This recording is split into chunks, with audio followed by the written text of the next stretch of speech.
क्या होता है ना, जब भी तुम कुछ अलग तरीके का चीज़ें देख सकते हो, कुछ इंटेंस चीज़ें देख लेते हो, तुम्हारे अंदर एक अजीब सी उज़बुज़ावन रहती है। फिलहाल नेटफ्लिक्स पे एक वेब सीरीज आई है ब्लैक वारंट। तू मेरा बच्चा है बेबी, मुझे पता है ये जेल की नौकरी तेरे लिए नहीं है। ब्लैक वारंट तुम ऐसा कुछ समझ सकते हो जो फांसी की सजा होने से पहले की जो वारंट होती है उसको बोलते हैं ब्लैक वारंट। इसकी कहानी के बारे में बात करने से पहले मैं इसकी कास्टिंग की तारीफ करना चाहूंगा। जो इस वेब के कास्ट है सभी का performance to the point and एकदम नेचुरल लगता है। इवन जो लुक है, कई दफ़ा ऐसा लगता है कि ओके मैं सच में 1978 और 1984 में जी रहा हूँ। और इसकी खूबसूरती सेट वगैरह और ज़्यादा बढ़ा देते हैं। जो पीछे का बैकग्राउंड म्यूजिक है वो तुम्हें उस स्टोरी में घुसने का मौका देता है। जेल में सबसे नाजुक चीज होती है रेपुटेशन। स्टाफ से लेके कैदी तक कोई इज्जत नहीं करेगा तेरी। चलेगा तुझे? नहीं सर।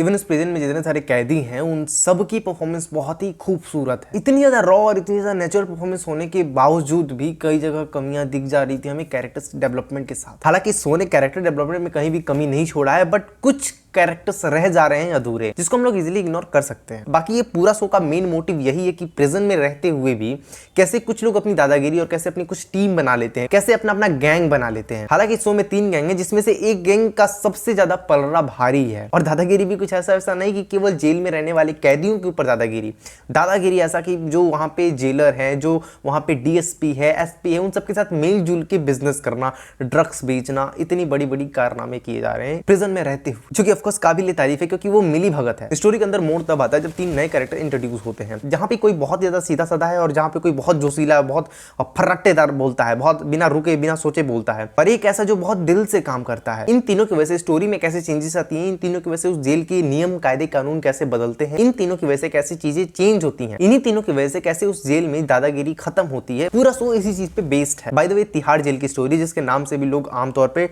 कांप जाते हैं अकॉर्डिंग टू द स्टोरी, क्योंकि मैं तो नहीं डरता है। और स्टोरी बेस है 1978 से 1984 तक, जिसमें जो भी चीजें हो रही हैं वो फिक्शनल है और एक ब्लैक वारंट करके नॉवेल है उसी पे आधारित है, जो कि मेरे पास भी है बट मैंने पढ़ा नहीं कभी।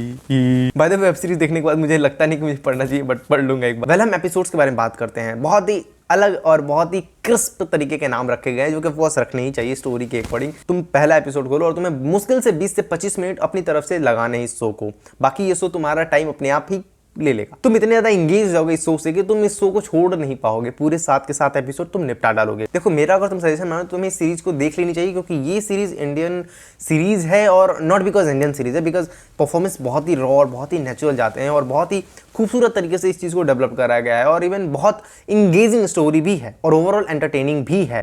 तिहाड़ जेल पहुंच गए हो मैडम, कोई हंसने की बात नहीं है।